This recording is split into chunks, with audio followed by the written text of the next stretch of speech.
এই ভিডিওতে পশ্চিমবঙ্গ মধ্যশিক্ষা পর্ষদের ষষ্ঠম শ্রেণীর গণিত প্রভা বইয়ের নবম অধ্যায়ের পেজ নম্বর 111 নিজে করি 9.2 এর থেকে আলোচনা করা হলো। দেখো, এই অধ্যায়ের অঙ্কগুলোতে বলা হয়েছে শতকরায় প্রকাশ করতে। এই যে শতকরা চিহ্ন, ড্যাশ দিয়ে শতকরা চিহ্ন রাখা আছে, অর্থাৎ এগুলোকে শতকরায় প্রকাশ করতে হবে। শতকরায় কী করে প্রকাশ করতে হয় এই বিষয় নিয়ে আমি একটা আলাদা ভিডিও তৈরি করে রেখেছি, তোমরা সেখান থেকে দেখে নিও, প্লেলিস্টে গিয়ে দেখে নিও। চলো শুরু করি। তাহলে চলো শুরু করি। কি বলা হচ্ছে? একের দাগের 1 নম্বর প্রশ্নে বলা হচ্ছে 19/100 = কত শতাংশ, ঠিক আছে, বা 19/100 = কত শতাংশ। তাহলে প্রথমে যে ভগ্নাংশটা দেওয়া আছে সেটা আমরা লিখে নেব 19/100। এবার শতাংশ, কত শতাংশ জিজ্ঞেস করেছে, তাই আমরা কিচ্ছু করব না, পাশে 100 দিয়ে গুণ করব। 100 কেটে দাও, তাহলে হয়ে গেল 19%। এটাই হয়ে গেল অ্যান্সার। পরের 2 নম্বরের প্রশ্নে যেটা বলা হয়েছে 3/5 = কত শতাংশ। তাহলে ভগ্নাংশটা আমরা প্রথমে টুকে নেব 3/5, তারপরে শতাংশ বের করার জন্য পাশে গুণ চিহ্ন দিয়ে 100 লিখব। 5 20 100, 5-এর ঘর নামতা 20 বার পড়লে 100 হয়। এবার 20 আর 3-এর মাঝে কি আছে? গুণ চিহ্ন, তাই 3 আর 20 গুণ করে দিলে কত হবে? 60%, ঠিক আছে। যখনই 100 দিয়ে গুণ হয়ে গেল ভগ্নাংশটা, তখন সেটা কিন্তু আর ভগ্নাংশ রইল না, এবার শতাংশ হয়ে গেল। 3-এর দাগে বলা হয়েছে 7/10, 7/10, ঠিক আছে, 7/10 = কত শতাংশ। তাহলে শতাংশ বের করার জন্য আমরা কত দিয়ে গুণ করব? শতাংশ বের করার জন্য আমরা 100 দিয়ে গুণ করব। তাহলে এটা কেটে দাও, 10-এর ঘর নামতা 10 বার পড়লে কত হয়? 100 হয়ে যায়। তাহলে 7 আর 10-এ গুণ করলে কত হবে? 70। আচ্ছা, এবার কি চিহ্ন দেব? শতাংশ চিহ্ন দেব, কেননা শতাংশ চেয়েছে। পরের নাম্বারের অঙ্ক কি বলা হচ্ছে দেখো। এবার 4-এর দাগে অঙ্কে বলা হচ্ছে 0.21 = কত শতাংশ। তাহলে দেখো, এর আগের অঙ্কগুলোতে এগুলো ছিল ভগ্নাংশ, আর এখানে এটা সংখ্যাটা দেওয়া আছে দশমিক ভগ্নাংশে। দশমিকটা উঠিয়ে দিলে সেটা কিন্তু ভগ্নাংশে চলে আসবে। তাহলে কি করব আমরা? 0.21-কে 100 দিয়ে গুণ করব, তাহলে শতাংশ হবে। এবার পরের লাইনে কি করব আমরা? 0.21-এর এই দশমিকটা তুলে দিলে কি থাকবে? 1 পাবো নিচে, আর দশমিকের পর দুটো সংখ্যা আছে তাই দুটো 0 পেলাম। তাহলে এই দশমিক আর 0-র কোনো মূল্য রইল না, এখানে দশমিক উঠিয়ে দিলাম, আর তাই 0টার মূল্য রইল না। দশমিক ওঠানোর জন্য নিচে 100 পেলাম, ঠিক আছে। কেন 100 পেলাম? কেননা দশমিকের পরে দুটো সংখ্যা ছিল। এর পাশে কী দেওয়া আছে? গুণ চিহ্ন 100 দিয়ে দাও, পাশে গুণ চিহ্ন 100, কেননা শতাংশ বের করতে বলেছে, এইভাবেই শতাংশ বেরোবে। তাহলে 100 কেটে দাও, তাহলে পড়ে রইল কি? 21%। পরের প্রশ্নটা এই প্রশ্নটার মতোই। দেখো কি বলা আছে? 0.05 = কত শতাংশ। তাহলে আমরা কি করব? টুকবো প্রথমে 0.05 গুণিত, যেহেতু শতাংশ বের করতে বলেছে তাই 100 দিয়ে গুণ হবে। এবার পরের লাইনে কি করব? দশমিকটাকে বাদ দিলে কি পড়ে থাকবে? 0.05। তো প্রথমেই 0-র কোনো মূল্য থাকে না, তাই 5 বসবে। এবার দেখো দশমিকের পর কটা সংখ্যা আছে? দুটো সংখ্যা, তাই দুটো 0 বসলো। আর যেটা গুণিত 100 ছিল সেটা লিখে দিলাম গুণিত 100। 100 কেটে গেল, তাহলে রইল 5%, ঠিক আছে। পরের প্রশ্নটা কি বলা হচ্ছে? পরের প্রশ্নে বলা হচ্ছে 6 নম্বরেরটায় 0.8 = কত শতাংশ।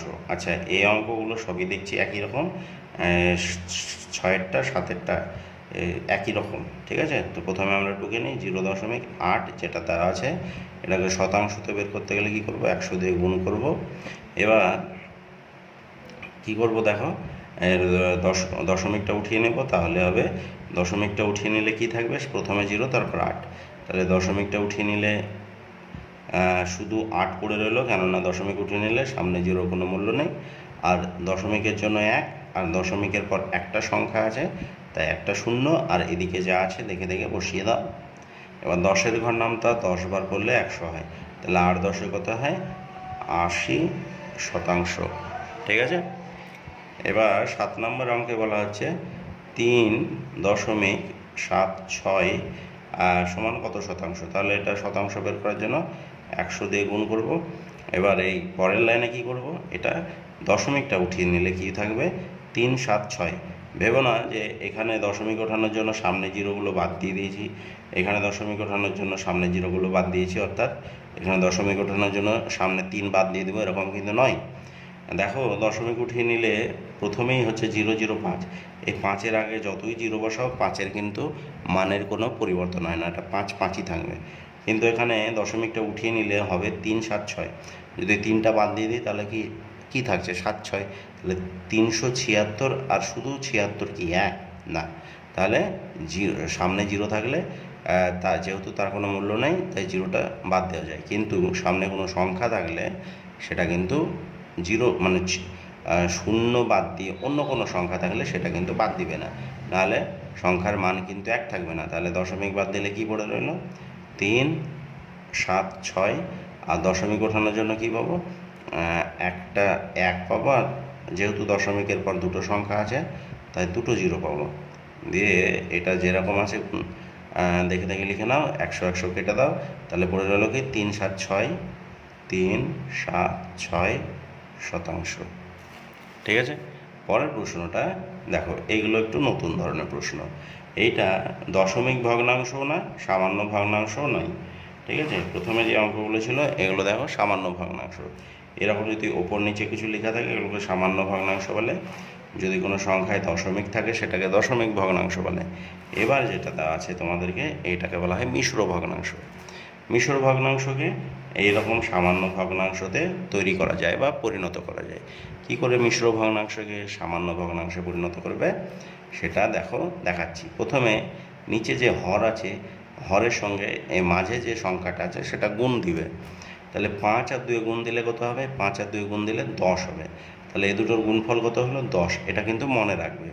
এবার যে লব আছে ওই লবটাকে 10-এর সঙ্গে গুণে নাও, তাহলে 10-এর সঙ্গে 3 গুণে নিলে কত হবে, 11 হয়ে যাবে, তাহলে 11 হলো উপরে, আর নিচে যেটা হর ছিল সেটা হরের ঘরে রেখে দাও, তাহলে 11/5 হলো। ঠিক আছে, এই 11 বলছি, 5 দুগুণে 10, 10 হলো, আর ওপরে 3 যোগ করলে 13 হবে। ঠিক আছে, সরি, 13/5। বোঝা গেল কি করলাম, হরের সঙ্গে মাঝের সংখ্যাটার গুণ, তাহলে 5 আর 2 গুণ করলে কত হবে, 10, 10-এর সঙ্গে ওপরে 3 যোগ করলাম, 13 হলো।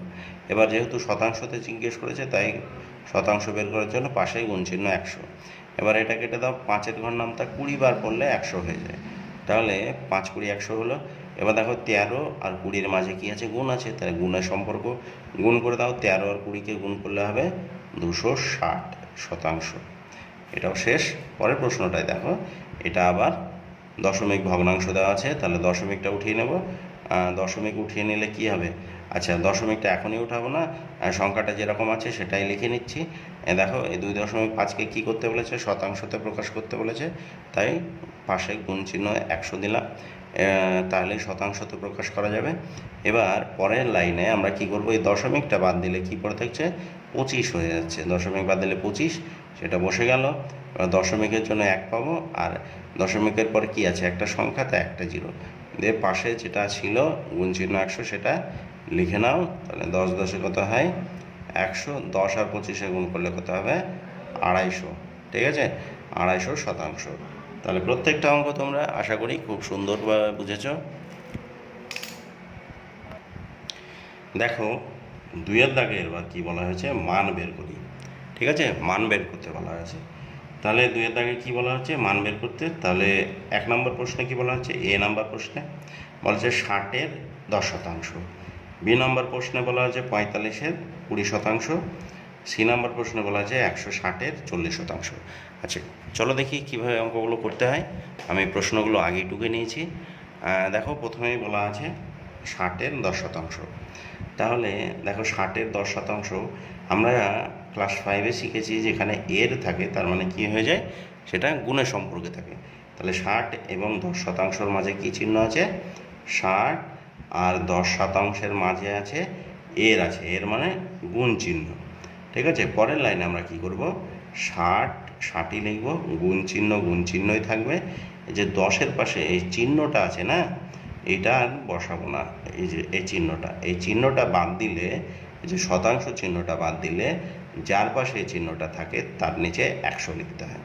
ঠিক আছে, তাহলে এই শূন্য কাটো, উপরে নিচে শূন্য কেটে দিলাম। আবার দেখো 60 উপরে আছে, এই শূন্য, আর 10-এ যে নিচে যে শূন্যটা আছে সেটা। এক কথায় দেখো, এই দাগটাকে যদি বাড়িয়ে দাও না, তাহলে দেখো ওপরে কটা শূন্য আছে, দুটো, নিচেও দুটো শূন্য আছে, উপরে দুটো শূন্য, নিচে দুটো শূন্য কেটে দিলাম। তাহলে পড়ে রইল কি, 6 গুণ 1 নিচে 1। আচ্ছা, 6 আর 1-এ গুণ করলে কত হবে, 6 হবে। আবার 1 দিয়ে, আচ্ছা এই 1 ওপরের 1 নিচের 1 কেটে দাও, তাহলে কি থাকলো, শুধু 6 থাকলো। তাহলে 6 হয়ে গেল এর মান। পরেরটা কি বলা হচ্ছে, 45-এর 20%। তাহলে এই যে এর চিহ্ন আছে সেই জায়গাটা আমরা কি দেব, গুণ চিহ্ন দেব। তাহলে এই যে এর লেখা আছে এই জায়গাটায় গুণ চিহ্ন দেব, তাহলে হবে 45 গুণ 20%, তাহলে 20%। পরের লাইনে করব কি, 45ই থাকবে, গুণ থাকবে, কিন্তু এই শতাংশ চিহ্নটা আর আমরা দেব না। আর যেহেতু শতাংশ চিহ্নটা 20-র পাশে আছে, তাই 20-র নিচে হবে 100। এবার দেখো, এইটা যদি কেটে দিই, 20-র ঘর নামতা কবার পড়লে 100 হয়, 5 বার পড়লে 100 হয়। আবার 5-এর ঘর নামতা কতবার পড়লে 45 হয়, 9 বার পড়লে 45 হয়। 5 9 45। তাহলে কি পেলাম শেষ পর্যন্ত, কিছুই থাকলো না, শুধু 9 থাকলো, 9 অ্যান্সার। পরের প্রশ্নে কি বলা আছে, সি নাম্বার প্রশ্নে 160-এর 40%। তাহলে 160 আর 40%, এর মাঝে কি লেখা আছে, এর লেখা আছে, তার মানে তো আমরা জানি গুণ হবে। তাহলে দেখো 160 এটা লিখলাম, গুণ চিহ্ন রইল, শুধু 40-এর পাশে যে শতাংশ চিহ্ন আছে সেটা আর বসালাম না। তার বদলে কি লিখলাম, যার পাশে এই শতাংশ চিহ্ন ছিল তার নিচে 100 লিখলাম। এবার দেখো, নিচের দুটো জিরো কেটে দাও, ওপরে দুটো জিরো কেটে দাও, তাহলে 4 16 কত হবে, 64। এটাই হলো অ্যান্সার। দেখো, এবার 2-এর ডি নম্বর দাগে বলা হচ্ছে 120-এর কত শতাংশ, 30%। তাহলে আমরা একইভাবে করব, 120 আর 30% লিখে নেব, 120 আর 30% লিখে নিলাম। আর মাঝে কি লেখা ছিল, এর ছিল, তার মানে কি হবে, এখানে গুণ চিহ্ন হবে। এবার আবার আমরা সমান সমান দিয়ে 120 গুণ 30 লিখলাম, শতাংশটা লিখলাম না। শতাংশ না লিখলে কি পাবো, যার পাশে শতাংশ আছে তার নিচে 100 পাবো। দেখো, উপরে দুটো শূন্য আছে, কেটে দাও, নিচে দুটো শূন্য আছে, কেটে দাও। তাহলে 3 আর 12 গুণ করলে কত হবে, 36 হয়ে গেল এটার অ্যান্সার। পরেরটা কি বলছে, 1000-এর 22%। তাহলে 1000 আর 22%-এর মাঝে কি আছে, এর আছে, এর মানে কি, গুণ আছে, তাই তো। আচ্ছা, সমান চিহ্ন দিই, 1000 আর 22%-এর মাঝে গুণ চিহ্ন আছে, কেননা এর বলা আছে, এর মানে গুণ চিহ্ন। তাহলে কি পাবো আমরা, আবার এটা লিখে নেব, শতাংশ চিহ্নটা বাদ দিয়ে 1000 গুণ 22, আর যেহেতু শতাংশটা 22-এর পাশে আছে তাই 22-এর নিচে 100। এবার উপরে দুটো শূন্য, নিচে দুটো শূন্য কেটে দাও, 22 আর 10-এ গুণ করলে হবে 220। পরেরটা কি বলা হচ্ছে, 240-এর 35%। তাহলে 240 আর 35%-এর মাঝে কি আছে, এর আছে, তাহলে গুণ চিহ্ন হয়ে যাবে, তাই তো, গুণ চিহ্ন হয়ে গেল। এবার পরের লাইনে আমরা আবার কি করব, এটাই লিখব, শতাংশ চিহ্নটা বাদ দিয়ে 240 গুণিত 35, আর যেহেতু শতাংশটা 35-এর পাশে আছে তাই নিচে 100 বসবে। এই 100 শূন্য কেটে দাও, এই শূন্য কেটে দাও 240-এ। এবার দেখো, 5-এর ঘর নামতা 7 বার করলে 35 হয়, আবার 5-এর ঘর নামতা 2 বার করলে 10 হয়। ঠিক আছে, আবার 2-এর ঘর নামতা 12 বার করলে 24 হয়। তাহলে 7 আর 12-র মাঝে দেখো কি চিহ্ন আছে, গুণ আছে, তাহলে 7 আর 12-কে গুণ করে দাও, 84 হলো। তারপরেরটা কি বলা হচ্ছে, 800-এর 5%। তাহলে 800 লিখে দাও, আর 5% বলা আছে সেটাও লিখে দাও। মাঝে কি চিহ্ন থাকবে, হ্যাঁ তোমরা ঠিক ধরেছো, গুণ চিহ্ন, কেননা এখানে এর লেখা আছে। এবার কি হবে, এই যে 800 গুণ 5%, এটা আবার লিখবো 800 গুণ 5, এবার শতাংশটা লিখে নিই, তাই শতাংশের বদলে 5-এর নিচে 100 পাবো। কেন 100 পাচ্ছি 5-এর নিচে? কেননা 5-এর পাশে শতাংশ আছে তাই। যদি এটার পাশে শতাংশ থাকতো তাহলে এটার নিচে লিখতাম। এই দুটো শূন্য কেটে দাও, এই দুটো শূন্য কেটে দাও, তাহলে 5-8 কত হলো? 40। তারপরেরটা কি বলছে? 3600 এর 18%। তাহলে দেখো 3600 এর মানে কি? গুণ চিহ্ন, তাই তো? এর বদলে গুণ চিহ্ন লিখবো। তাহলে এটা যেটা আছে আবার লিখবো 3600 গুণ 18, আর যেহেতু 18 পাশে শতাংশ চিহ্ন আছে তাই নিচে 100। দুটো শূন্য কেটে দাও, 18 আর 36 গুণ করলে হবে 648। তাহলে 2-এর দাগের অঙ্কগুলো শেষ হলো। দেখো 1-এর দাগের অঙ্ক এবং 2-এর দাগের অঙ্কগুলো ভীষণ সোজা, তোমাদের ঘাবড়াবার কিচ্ছু নেই।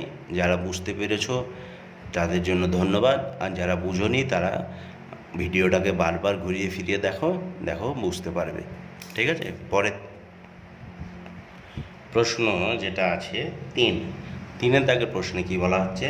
আমাকে দাদু মেলায় যাওয়ার জন্য 50 টাকা দিলেন, আমি সেই টাকার 70% মেলায় খরচ করলাম।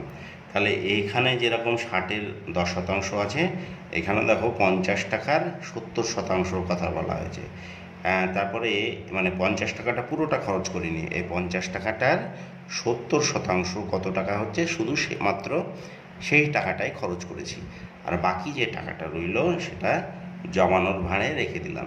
তাহলে জিজ্ঞেস করেছে এখান থেকে দুটো প্রশ্ন, যে মেলায় কত টাকা খরচ করলাম, আর আরেকটা প্রশ্ন করেছে ভাঁড়ে কত টাকা জমা রাখলাম। খুব সোজা প্রশ্ন, চলো করি। দেখো 3-এর দাগে বলা হচ্ছে দাদু দিল 50 টাকা, তাই তো? দাদু 50 টাকা দিল। এবার 50 টাকার কত শতাংশ খরচ করলাম? মেলায় খরচ করলাম, মেলায় খরচ করলাম। এই যে 50 টাকা আছে না, এর 70% খরচ করলাম। তাহলে এটা বের করা ভীষণ সহজ। আমরা জানি যে, আচ্ছা লিখি তাহলে, পরের লাইনে একটু লিখবো, মেলায় খরচ করলাম। আচ্ছা দেখো 50 আর 70-এর মাঝে কি চিহ্ন দেব? 50 আর 70% মাঝে দিব গুণ চিহ্ন। তাহলে 50 গুণ 70, এটা যা ছিল তাই লিখলাম, এই শতাংশ চিহ্ন বাদ দিলাম। শতাংশ চিহ্ন বাদ দেওয়ার জন্য কী পাবো? নিচে পাবো 100, তাই তো? এবার ওপরে দেখো দুটো শূন্য আছে, নিচে দুটো শূন্য আছে, কেটে দাও। তাহলে কত পড়ে রইল? 5-7 35 টাকা।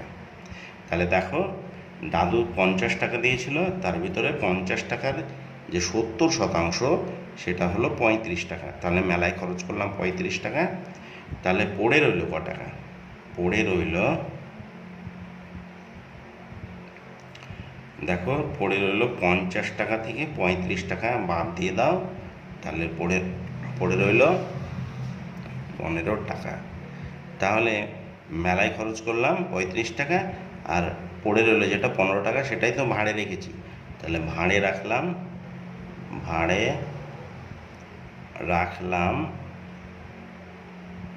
15 টাকা। এই দুটোই অ্যান্সার। এই যে 15 টাকাটা অ্যান্সার আর 35 টাকাটা অ্যান্সার। 35 টাকাটা মেলায় খরচ করেছি, আর জমানোর ভাঁড়ে 15। অঙ্কটায় দুটো প্রশ্ন করেছিল, দুটো প্রশ্নের অ্যান্সার আশা করি তোমরা পেয়ে গেছো এবং বুঝতে পেরেছো। পরের প্রশ্নে কি বলা হচ্ছে? 4-এর দাগে প্রশ্নে বলা হচ্ছে এবছরে অঙ্ক পরীক্ষায় আমাদের ক্লাসের 60% ছাত্রছাত্রী 80-র বেশি নম্বর পেয়েছে। আমাদের ক্লাসের মোট ছাত্রছাত্রী 50 জন হলে কতজন ছাত্রছাত্রী 80-র বেশি নম্বর পেয়েছে? এই 80-র বেশি নম্বর পেয়েছে, এই 80টা কিন্তু অঙ্কের মধ্যে হিসাবের মধ্যেই পড়বে না, ঠিক আছে? হিসাবের মধ্যে পড়বে কি? এই যে 50 আর 60%। এটা দেখো আমাদের ক্লাসে মোট ছাত্রছাত্রী হচ্ছে 50 জন, এই 50 জনের 60% ছাত্রছাত্রী 80-র বেশি নম্বর পেয়েছে। তাহলে কি করে আমরা পাবো কতজন বেশি নম্বর পেয়েছে, মানে কতজন 80-র বেশি নম্বর পেয়েছে? তাহলে করব কি, আমরা প্রথমে মোট ছাত্রছাত্রী 50 জন লিখব, আর এই 50 জন ছাত্রছাত্রী 60%, এটা কত সেটা বের করব। চলো করি। 4-এর দাগে বলা হচ্ছে মোট ছাত্রছাত্রী 50 জন, ঠিক আছে। এবার 50 জনের কত শতাংশ ছাত্রছাত্রী 80-র বেশি নম্বর পেয়েছে? 60%। তাহলে 80-এর বেশি নম্বর পেয়েছে কতজন ছাত্রছাত্রী? কত শতাংশ ছাত্রছাত্রী? 60% ছাত্রছাত্রী, ঠিক আছে। তাহলে দেখো 50 জনের মধ্যে 60% ছাত্রছাত্রী 80-র বেশি নম্বর পেয়েছে, বাকি ছাত্রগুলো কিন্তু 80-র বেশি নম্বর পায়নি। তাহলে আমরা কি করব, লিখব 50 জন ছাত্রছাত্রীর 80% সমান সমান, দেখো 50 জন ছাত্রছাত্রীর 80% মানে 50-এর 80%। তার মানে কী হবে, 50 গুণিত 80%। তাহলে আমরা কী করব, 50 গুণ চিহ্ন যেমনটা আছে তেমনটা রেখে দেবো, 80-র জায়গায় 80 রেখে দেবো, আর শতাংশ চিহ্নটার বদলে নিচে 100। দেখো ওপরে দুটো শূন্য কেটে দাও, নিচে দুটো শূন্য কেটে দাও, তাহলে 5-8 কত, 40 জন। তাহলে কি উত্তর পেলাম আমরা? 40 জন। কেননা 50 জন ছাত্রছাত্রীর 60% মানে হচ্ছে 40 জন।